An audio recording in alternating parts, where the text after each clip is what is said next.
guys, today I'm going to film for you my makeup collection. It's been quite requested recently. I have done them in the past, obviously it changes frequently. My most recent video that I did was kind of an everyday makeup collection, so I'll link that below if you want to see a more normal amount of makeup. The amount that I'm going to show you now is not normal, and for the most part I hold on to things for comparison. Let's say more than 50% of this stuff I probably will never use again, but I might want to keep things for packaging, whether or not it was limited edition or I know for a fact that something's changed. I will keep hold of like a foundation bottle just in case one day maybe I need it for a video or a blog post where I talk about kind of the comparison of old packaging on new packaging, something like that. So a lot of this stuff is probably not even going to be used anymore. I'm not keeping it for any other reason other than the fact that I might want it for kind of review purposes. People think it's mad that I'll say, oh, some of this stuff I've had for a long time, it's definitely not going to be used, but that is why. So let's dig into it. The drawers you see in front of you are from Muji, and they are all lipstick, so I'll show you those first of all.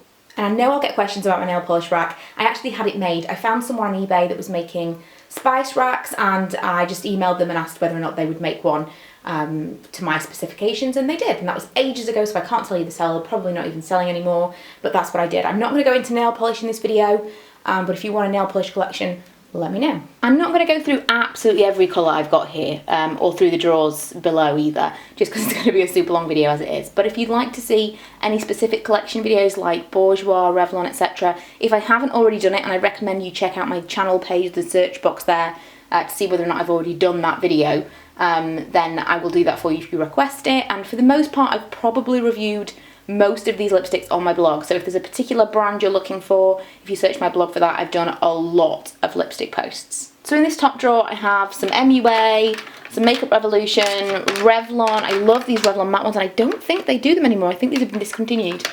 Bare Minerals, Topshop, Rimmel, more Revlon, and some of these Bourjois Velvet lip, whatever they're called, Rouge Edition Velvet. Love those so much. I love matte lipsticks.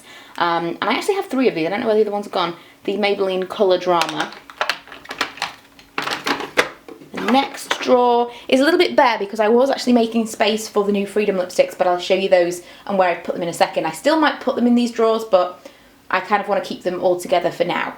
I've got some Lord & Berry ones that I think I got from Beauty Boxes, Natural Collection, which on the whole, very nice formula, but the packaging is rubbish and the lipsticks tend to snap on me. Accessorize, this is one of my all-time favourite lipsticks, and they don't make it anymore. It's called Infatuated. Super matte, amazing in autumn time. Rimmel Kate, one from the Body Shop, which I wouldn't particularly recommend, quite expensive for what it is. Avon, what is this one? Me, and that's a Miners one. The bottom drawers are mostly crayon type pencils, so most of these are Revlon. Then I have a couple of Makeup Revolution Ultra Lip Velour things, which are quite nice but not matte enough for my liking really. A NARS pencil, oh, some more of the Colour Dramas from Maybelline. MUA Luxe. I wish this was better than it was. It's just too dry, it deteriorates too quickly on the lips. Initially it looks amazing and then not so much. Same for the Sleek one, wherever that is, the matte lip pencil or lip liquid thing. And then down here I have some MUA Power Pout, L'Oreal Glam Shine crayon. These crayons, I don't think you can get these anymore. They were limited edition from Marks & Spencer's British beauty blogger range. If you can still get them, the crayons were the best thing of that line. I absolutely love them. And there was the trio, and I'm missing the corally colour because it's always in my handbag. I loved that. And then these ones are from Asda, so George, and they are matte lipsticks. They're okay. I really like this, that they like click out. I really like that, but that's probably the best thing about them. That's not great. And then I have some actual lip liners back here, ranging from Barry M, Urban Decay, Elf, all kinds of brands. The next set of drawers has a lot of L'Oreal in here. I'm loving the kind of gold looking. These are the L'Oreal version of the YSL, which is basically the same company, but whatever. The YSL Glossy Stain, I never know what they're called, like Glam Stain Splash something. Some of them are good, some of them are brilliant, some of them are almost better than the YSL, and some of them are not good at all. Really, really hit and miss. I bought them all. I actually bought all of these purely because I absolutely loved the first few that I tried, and then I found that they were really inconsistent. So although I feel like I should recommend them more than the YSL because some of them really are good, I have to say, if you bought 2 or 3 of these at once and you didn't like them, you could have bought one of the YSL, and I think they're amazing. These ones are, for the most part, they're the L'Oreal Caress. I think this is different. This is the Infallible. This is actually like a long wearing, but it's the same packaging. Really, really like these. These came out at the same time as the Revlon Lip Butter, and I much preferred the texture of them. Really, really balmy. I have a Smashbox one in here, and then some Avon ones back there, and a mini Hourglass lip velvet thing, which is very, very nice. Next, I have some YSL lip stains in here, some of these Revlon Colour Stay Moisture Stains, which I don't like. I think they dry down weird and they wear off really patchy on me, but I know some people love them, so you know, each their own. Bobbi Brown, an Estee Lauder. Some Estee Lauders from a kit that I got a long time ago, and these are the ones that I was talking about from Sleek. I think this is called Brink Pink. This Matte Me is absolutely amazing when you first put it on, but it just looks horrible after about half an hour. Next we have some random glosses. I've got a lot of spaces in here because, believe it or not, recently I cleared out a lot of things that I wasn't using. Either things that I held on to that I hadn't opened, so I'd given them away, or just things that had been there for a long time and I didn't really need to keep them for any reason. So I've got a lot of spaces here. They were really jam-packed before. In theory, this was supposed to be my neutral lip gloss drawer, but it's kind of switched up over time. This is a very nice one. I think it's called Supernatural from Revlon. This, what is this called? Luxe Lips from Miners is very, very nice. The Vinyl Glosses from Rimmel. And the Apocalypse actually, the Lip Velvet from Rimmel, I much prefer to the original Apocalypse. Very, very nice. And lastly, a really random drawer. An old Urban Decay lip gloss. I'm sure they don't come like this anymore. I don't know. They definitely don't come like this anymore. The Pocket Rocket, who remembers those? Some old Urban Decay lipsticks. These definitely I'm just holding on to for the sake of, like, you can't get these anymore. That's the only reason I have them. Some, again, Estee Lauder ones from a kit, a Christmas kit, and some random other lip glosses. Last set of drawers, I have some from Look Beauty, which I don't think is a thing anymore. Some Maybelline, love Maybelline lipsticks. This is a really old Rimmel Pink Gossip Pink, what is it called? Pink Gossip. Some NYC and Wet n Wild. Oh, and these from Sleek I really don't like. They're tiny, they're so cute, but I'm not a fan of them at all. There's one in here, I think it's the purple one. It's called Exaggerate, and it is so dry. I like matte lipsticks, but that one's not for me. The majority of the next drawer is Miners, and I don't even know if you can get these ones anymore either, but all the moisture effects and mattes and stuff like this. A lot of the cheaper brands, and to be fair, not even just the cheaper brands, but a lot of the cheaper brands drive me mad with the fact that if you take off the lid, you have no idea what the colour of this lipstick is. Obviously you know from the bottom, but if you want to know the name, you don't know it. And so at one point I took all the lids off these lipsticks to photograph them, and then I had to put them all back, and I have no idea which is which. So some of them might have moisture effect and they're actually matte, and that's just, it drives me up the wall. I have a really nice one from Primark in here, from the PSI Love range. Matte, long lasting, I don't know the colour, but it's this amazing, like, taupey kind of nude. I've talked about this a lot. I really, really like that one. One from Elf, Revlon, Peach. Again, maybe it's this line that they stopped doing. I think it is. I think this is the line that got discontinued unnecessarily. I really liked that. Colour Burst line. And then a Rouge Edition from Bourjois. This drawer is glosses and balms. So I've got some that I haven't even opened yet actually in here. And some pout polish type things. One from Matte, one from Sleek. Oh, another one from Matte. Maybelline Baby Lips. This is the most hilarious sample of all time. It's Posy Tint from Benefit. That's the entire sample. Look at the size of the product, and that is the entire sample. I think it's like 0.1 gram or something. It's insane. But the packaging is really cute. A little buxom. I got a kit at Christmas time of lip products, and so that's why I've got lots of minis, especially of the things that we don't get necessarily in the UK, like buxom. Some Yes to Carrots, tints, the Karens, balm, lots of different things in there. It's pretty much all glosses again. These Stay Put lip glosses from George are actually pretty good. Again, these are from Asda. I definitely have a blog post on these where I show all of them on my lips to show you kind of what they actually look like, and some of them are very, very nice. This, again, is one of those L'Oreal products. I have no idea what it's called. It's some kind of lip gloss extraordinaire or something. I have 2 of these. Very nice, very comfortable, but not long wearing at all. This Kat Von D long-wearing lip paint. No, it's like a matte lip. Very, very nice. A Rouge Infusion from Sephora. I think that's a Laura Mercier gloss. I wouldn't choose to buy a Laura Mercier lip gloss. I just think it's no better than anything else. Glam Matte from L'Oreal. These were awful. Didn't like them. Weren't matte. Don't really understand why they're called Glam Matte. And they bled horribly. That's another one. And the e.l.f. lip glosses are fantastic. You can get your hands on these. I know it's harder these days in the UK because they shut down. But these are very, very nice. So going back to the drawers as a whole, just to kind of give you a little overview of what's on top. Back here, I have some bits and pieces that I'm putting aside to back to matte because they're things that I either don't use anymore, have used up, or whatever.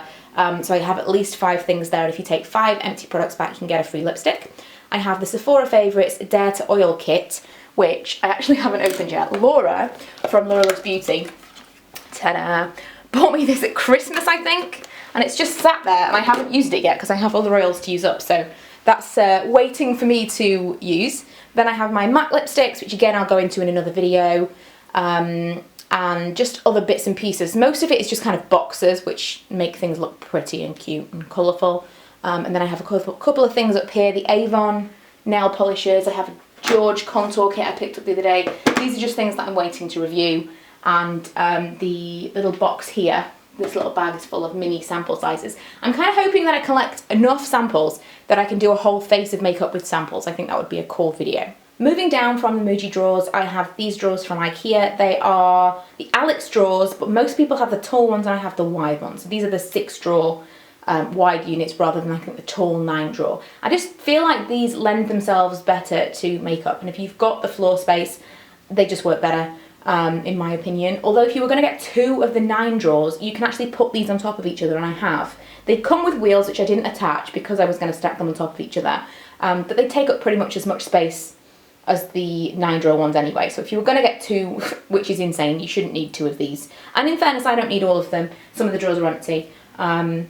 Or used for other things, but I would highly recommend this version rather than the tall drawers. The top drawer is all bases, so I have, in theory they used to be vaguely arranged, but because I have gone and thrown a lot of things out, I mean this drawer was practically impossible to look through because it was so full, because I try a lot of foundations and obviously not a lot of them will actually make it into my regular rotation. I can only use 1 foundation a day, and so I'll end up giving them away to people that I feel would be better suited to them, or whatever. Some of these I still have held on to for various reasons as I'll go through, but yeah, this used to be impossible. In theory, I have kind of BB creams, and this was again supposed to kind of be BB creams, but this just got used for other things. So I have all the Garnier BB creams here, the MUA BB cream, Estee Lauder Day Wear, which I'm not sure about this one actually, because I really liked it when I first started using it, and then I realised it was one of those things that got darker on your skin the more you rubbed it in, so it just made me look a little bit orange. The Vichy BB, the same thing, a little bit dark for me. The Revlon BB was actually quite nice. A Clarins Instant Light, which I don't love because it's just all a bit like too shimmery for me. Urban Decay D-Slick, Professional from Benefit. MUA Undress Your Skin, still one of the best budget foundations that I could possibly recommend. Not amazing for oil control, but just as good as most other foundations. I wouldn't say like it's the best that I've ever tried, but definitely one of the better ones.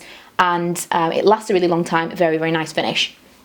The Infallible L'Oreal one was quite good. I did a review on that recently, if you're wanting a heavier, longer lasting foundation. But I hate to tell you, the Double Wear Light is still my holy grail foundation. I have some concealers down here. Can you see those in there? Yes, you can. Mostly kind of like stick concealer, like wand concealer things. In here I have the Fit Me by Maybelline. Of course, the one that no one can ever read because it hasn't got the thing on. The collection one. Kat Von D one, I still need to try again. I think I got it too pale, really. But it was a really bizarre consistency when I tried it. But I've been told I need to persevere. Maybelline Better Skin, that's quite nice. The Fake Up from Benefit, I'm just not super sure about. Not really enough pigmentation for me, not opaque enough, not enough coverage. Whereas the True Match from L'Oreal, very, very nice, but a little bit dry if you have little kind of creping and a little bit of fine lines that it might settle into. The e.l.f. one, which I forget what this was called. Like, what? Cover Everything Concealer, that's what it was called. That was really, really nice. Probably on a par with Boing from Benefit, but again, difficult for us to get in the UK now. And then these are the foundations that I decided that I was going to keep. Now, Face Vanity from Max Factor is very, very similar to the CoverGirl one that I loved last year, and I did throw away the CoverGirl one because I thought it was too old. Revlon Nearly Naked. Revlon Colour Stay, which unfortunately I don't love anymore. It's still very nice, but it's not my ultimate favourite now because they changed the formula. NARS Sheer Glow, which I've had for too long in truth. Makeup Forever HD. I'm going to do a video on this. Let me know if you would like it on this channel or my other channel, because I'm not 100% on this one. It's definitely not smudge proof. It's very silicone-y. I've only tried it once or twice, but I need to try it again. Barbara Daly Trade Secrets, this is from Tesco. That's actually really nice. And then the Happy Light from Bourjois was okay. And these two I don't think you can get anymore, which is why I've kept them. Healthy Mix Serum and the original Healthy Mix. Avon Ideal Flawless, True Match L'Oreal. The L'Oreal ones I tend to like. The True Match was a little bit dry, same as the concealer. The Avon Flawless is very nice. And this Dream Nude Air Foam from Maybelline I've kept just for like giggles, because it was like the most insane product ever. Then I have some primers back here, some Benefit, some Laura Mercier one is actually the only primer I've ever used and liked, but I don't use it very often, and various other bits and pieces. I think I'm going to make this the last drawer for this video. I'm going to split this into two parts because otherwise it's just going to be unwatchable kind of length video. This is my first eye drawer. This is the majority of my single eyeshadows here. Gosh, lots and lots. Rimmel, MUA, Stardust from Urban Decay, which I think doesn't come like this anymore. I actually am going to show you this because I really liked it, but it was so messy. But you went like this to open it. That was so cool. You squeeze the sides and it opens. A single MAC, Benefit one, a L'Oreal one, Chroma Kardashians set. These Studio Secrets are very, very nice, and these Rimmel individual ones as well. I have the colours I would wear more often in my everyday makeup stuff, but these are really, really nice for the money. Then I have some mascaras, and mascaras were the most difficult thing to get rid of because lots of mascaras have changed packaging, and a lot of the time I want them for just comparing brushes for the most part. I have Benefit They're Real, Urban Decay, Super Pearl. This from Clarins I don't love. I don't know the name of it, but I don't love it. Bourjois Volume 1 Second. Though this one from Essence is really nice, Maximum Length. The Super Shock from Avon, again another one I really like, Number 7 Extreme Length. The Better Than Sex mascara from Too Faced I really am not keen on at all. It's just messy. 3-in-1 from ELF, another really good one. Rocket I hated, and I keep this just to show people because I had all the Maybelline mascaras and they were so old I threw them all away. But this one I keep because I just can't get over how ridiculous the brush is and people love it. So I keep that for comparison. I have an Estée Lauder one in here that came with the kit that I don't really like. Another Essence one that I really do like, Essence Maximum Volume. The brushes on Essence mascaras tend to be the kind that I like. Showtime from NYC again, really good. Backup of the They're Real. A Tarte one, I don't remember the name of this, but I don't think I liked it. And another one I like, 3D Volume from Revlon. Actually, that's probably in one of my like top 5. Really like that one. Next, I have some pencils. I'm not going through all of these. I also have the Mega Effects. I'm going to put that in there. Mega Effects from Avon. If you haven't seen this before, it's so funky. The actual, how do I open it? Managed it. This is so funky. It's like, it's supposed to, you know, like those things that put on false lashes and they're curved to your eye. It's like that. It's just the weirdest mascara, but it's like everyone's been doing mascara the same way for all those years and they did something funky and different and it worked. So I liked that. And then these are all pencils. Like I say, I'm not going through everything, but I have Collection, Milani, Daniel Sandler. These All Day and Night, is that the name of them? I think so. From Makeup Revolution or I Heart Makeup, whichever it is, are really good. Very, very similar to Urban Decay, really creamy. Avon Super Shock, lots and lots of different things. I have an Illamasqua Precision Gel Liner, which I really don't like at all. And some glitter liners, mostly from Collection 2000 in there. On the end, I have palettes, so those palettes are from all different places. Actually, at a glance, mostly Makeup Revolution. Their chocolate bar palette, if you remember that one. This is a really nice one, and I did, I think it was like a week of makeup looks or something with this one last year when I went away. And it's really, really versatile. Love that. Just various different things. I also have a palette that I totally forgot I made. I decanted lots of things into. This was from Etsy, I think. But that, there you go. It's a good job I went through my makeup collection. So this is where I leave you for part 1. Part 2 will be up in the next couple of days. I think it's probably best just to keep things separate so that I can still go into a little bit of detail without worrying about editing down an hour-long video, although this could be an hour-long video, we'll see. One note I want to make, I know people will comment on the variety of brands that I have and the different budgets. I know that I really try to keep things affordable here on this channel as much as possible, but for a makeup collection it's really difficult to separate things out. And so I hope you appreciate that, you know, although I have those things, I'm not specifically telling you you need to buy anything that is above your budget. Obviously, I like to try as many brands as possible. I want to be able to tell you that something from Makeup Revolution is just as good as something from, I don't know, Urban Decay or Chanel or whatever else. But in order to do that, I need to try those higher end brands as well. So hopefully you appreciate that, and I will see you in the second half.